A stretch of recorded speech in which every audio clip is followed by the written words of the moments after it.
परमपिता परमात्मा पूर्ण ब्रह्म सारी सृष्टि के रचनहार कबीर देव कबीर साहब कबीर परमेश्वर जी की असीम रजा से आप सभी पुण्यात्माएं सत्संग सुनने के लिए उपस्थित हुए। धन्य है आपके माता पिता जिनसे जन्म हुआ। ऐसे समय में जिन पुण्यात्माओं को मानव शरीर प्राप्त है उनके पिछले पुण्य बहुत ज्यादा हैं, और वो पुण्यात्माएं मानव शरीर प्राप्त उनसे भी अधिक पुण्यकर्मी हैं जिनके अंदर परमात्मा की रुचि है, जो आस्तिक है, और उनसे भी गुड बेटर बेस्ट यानी बेस्ट पुण्यात्माएं वो हैं जो सतलोक आश्रम में पहुंच रहे हैं, दीक्षा प्राप्त कर रहे हैं, अपना अनमोल जीवन सफल कर रहे हैं। आप उन पुण्यात्माओं में से हैं जो तीसरे नंबर के वेरी वेरी गुड बेस्ट, तो आप बहुत ही पुण्यकर्मी प्राणी हैं। अभी तक आप बच्चे हो, कोई द्वितीय मंत्र प्राप्त है, कोई प्रथम मंत्र ही ग्रहण किए हुए हैं, कोई अभी ज्ञान ही सुन रहा है। आप तो बालक हो इस मार्ग में, ये दास मास्टर हो गया इस मार्ग का, परमात्मा से परिचित हुआ, अध्यात्म ज्ञान से कंप्लीटली परिचित हुआ। इस दास को मालूम है कि आप कितनी पुण्यात्माएं हैं जिसका कोई भी वर्णन या कोई पैमाना नहीं है जिसे नाप के दिखा दूं। लेकिन अर्ज है इस दास की परमात्मा की इस रजा को आजीवन बनाए रखना। राम नाम रटते रहो जब तक घट में प्राणी, कभू तो दीन दयाल के है भनक पड़ेगी कौन। तो आप जी ने परमात्मा का जो सत मंत्र, सच्चा नाम, सच्ची साधना और ये मूल ज्ञान आजीवन सुनते भी रहना है और सिमरन भी करते रहना है और मर्यादा में भी रहना है। परमात्मा कहते हैं औखद खावे और पत्थर है, वही स्वस्थ होते हैं जो औषधि भी ले और पच्छ यानी परहेज रखे। तो हमारी मर्यादाएं इस मार्ग की परहेज है, और ये औषधि ये मंत्र हैं, सब साधनाएं आपने आजीवन करना है। तो सत्संग में आने से प्राणी को ज्ञान होता है कि तू कौन है, और ये जन्म और मृत्यु जिसको आप असंख्य जन्मों से झेल रहे हो, इससे पीड़ित हो, इसका रीजन क्या है, कारण क्या है। जन्म होने से पहले का आपको ज्ञान नहीं, कहां थे, और ये थोड़ा सा जीवन है, इसका कोई पूरा ये भी नहीं है कि इतना फिक्स्ड है। हम अप्रोक्सीमेटली के 100 वर्ष तक वर्तमान में कलयुग में मनुष्य जीवित रह सकता है, 2-4 वर्ष आगे और पीछे, ये कोई बात नहीं हुई। यदि हम 80-90 वर्ष भी जीवित रहे और मृत्यु फिर भी हो गई, सारे जीवन में हमने जो संग्रह किया, जिस संतान और संपत्ति के लिए हम आजीवन अपना पूरा मानव शरीर लगा दिया, ड्योट कर दिया, और हमारे सामने परिवार भी मृत्यु को प्राप्त हो जाता है। हमारे सामने जो संपत्ति हमारे पास हमने सारा जीवन एकत्रित की, वो नष्ट हो जाती है।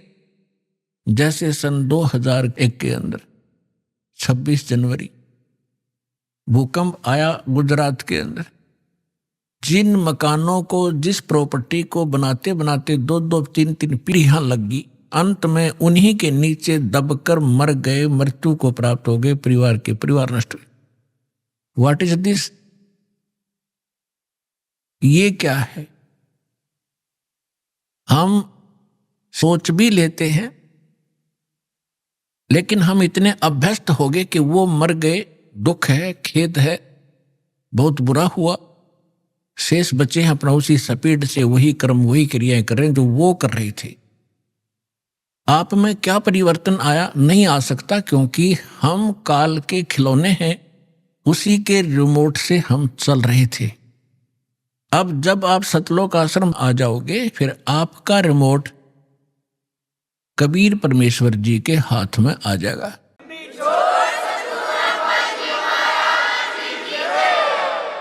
फिर उस शरारती शक्ति काल की कुछ नहीं चलेगी यदि आप मर्यादा में रहोगे। परमात्मा कहते हैं, जब लग हंसा हमरी आना, और काल लगे नी तेरा बाना। बाना माने बाण, तीर। तेरा अचानक, कहते पग पग पर ये तक तक मारे, काल अचानक बाणा। पग पग पर, तक तक के अचानक बाण तीर मार देता है, किसी को दुर्घटना से, किसी को किसी रोग से, किसी को हार्ट अटैक से, कहीं भूकंप से। इसने उद्मस तारणते मतलब है, इसके रहम नहीं है, इसलिए इसने स्वयं भी स्वीकारा है गीता अध्याय नंबर 11 के श्लोक 32 में कि मैं काल हूं अर्जुन। अर्जुनों का मैं काल हूं, और फिर उसी को हम पूज रहे हैं। हमारे कर्म फूट गए, हमारी ज्ञान वाली आंखें खत्म हो चुकी थी। सतगुरु आए दया करी, ऐसे दीन दयाल, बंदी छोड़ वृत्तास कहा, जठर अग्नि प्रतिपाल। गरीबदास जी को जो परमात्मा मिले थे, वो उनके सतगुरु भी थे और स्वयं वो गॉड भी थे, सुप्रीम गॉड थे। इसलिए गरीबदास जी की वाणी को जब हम सतगुरु शब्द पढ़ें तो समझो परमेश्वर माने।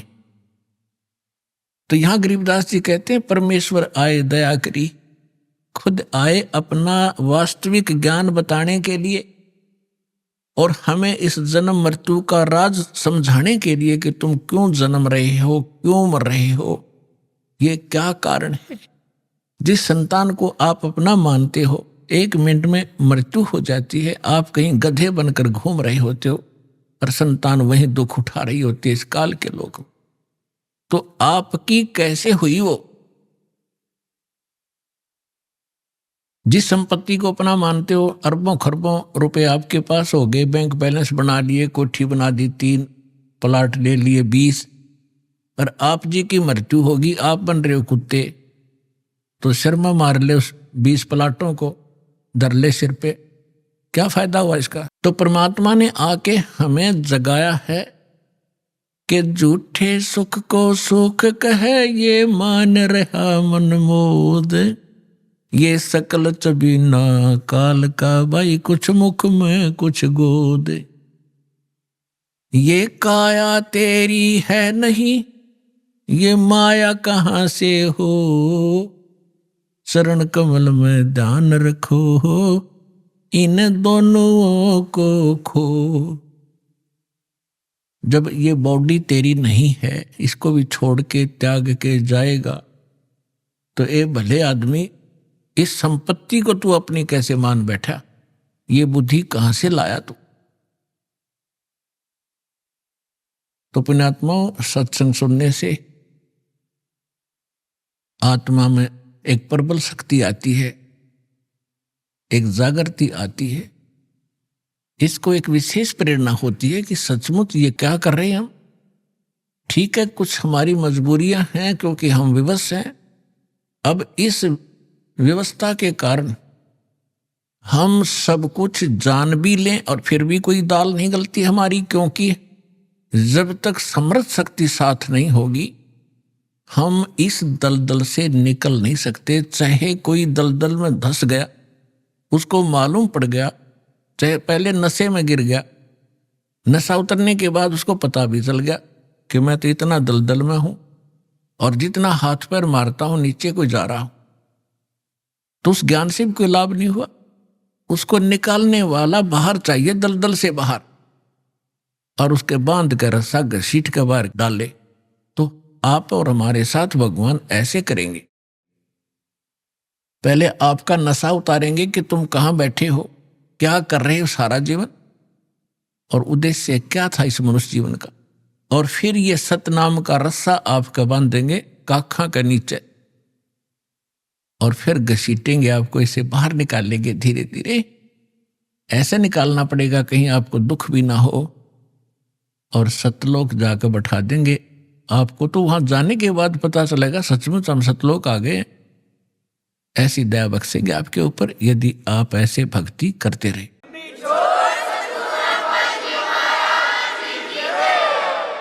और उससे पहले जब तक आपका संस्कार यहाँ कोई बेटे के साथ है, बेटी के साथ है, पिता माता के साथ है, भाई बहन के साथ है, कोई रिलेटिव से संबंधित है, तो उन आपके जो ऋण है एक दूसरे का, उसको भी परमात्मा आपका साफ करवाएंगे।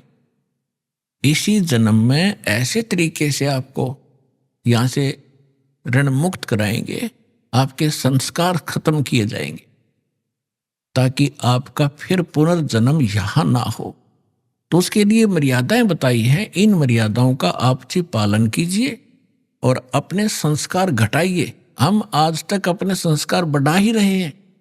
कोई रिश्वत लेता है, कोई मिलावट करता है, कोई झूठ बोलता है, कोई चोरी करता है, कोई अन्य बकवाद करके हम अपने संस्कार बढ़ा रहे हैं। जैसे आज आपने किसी से रिश्वत ले ली, चोरी कर ली, आपने उसका देना पड़ेगा। तुमने दरगाह का मैल नहीं देखा, धर्मराज के तिल तिल का लेखा। तो वो भोगने के लिए भी कोई उसका गधा बनेंगे, किसी का बैल बनेंगे, किसी की भैंस बनेंगे। दूध नहीं देंगे तो इंजेक्शन ठोकेंगे, ना लठ मारेंगे, और सारा पाई पाई पूरा करना पड़ेगा आपने। ऐसी समस्या, ऐसा ये झंझट मूर्ख आदमी मोल लेगा जब ज्ञान हो जाएगा। अनजान पड़ने की गलतियां माफ होती हैं, परमात्मा क्षमा करेंगे। प्रसंग परमात्मा का चल रहा है। आज सुबह के सत्संग में भी आप जी को यही ज्ञान सुनाया गया था कि परमात्मा, सबसे पहले हमने भगवान को पहचानना पड़ेगा, और भगवान के पहचानने के लिए हमने कुछ आधार बनाना पड़ेगा। आधार दो दास ने बताए हैं कि एक तो थ्योरी, एक प्रैक्टिकल।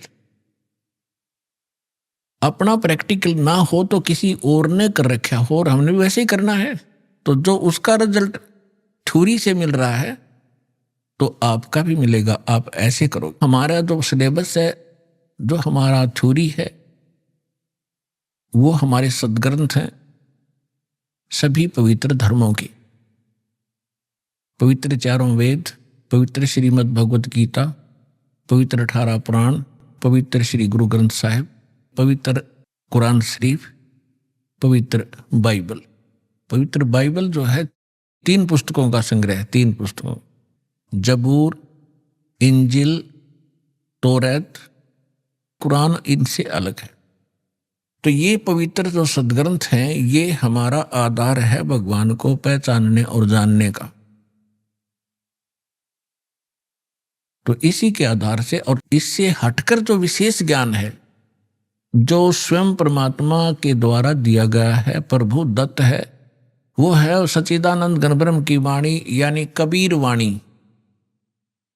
कबीर शब्दावली, कबीर सागर, कबीर बीजक, कबीर दोहावली, और उसके साथ साथ उन महापुरुषों के एफिडेविट रूप अमरवाणी, जिनको परमात्मा मिले, जिन्होंने अपना प्रैक्टिकल उसमें लिखा, अनुभव लिखा है। आदरणीय धर्मदास साहिब जी, आदरणीय मुलुकदास साहिब जी, आदरणीय नानक साहिब जी, आदरणीय दादू साहिब जी, आदरणीय गरीबदास साहिब जी, गांव छुरानी, जिला जज्जर, हरियाणा वाले, आदरणीय गीसा दास साहिब जी, गांव खेखड़ा, जिला बागपत, उत्तर प्रदेश वाले। इन महापुरुषों के अमर ग्रंथ हमारे पास विद्यमान हैं। इनकी अमर वाणी जो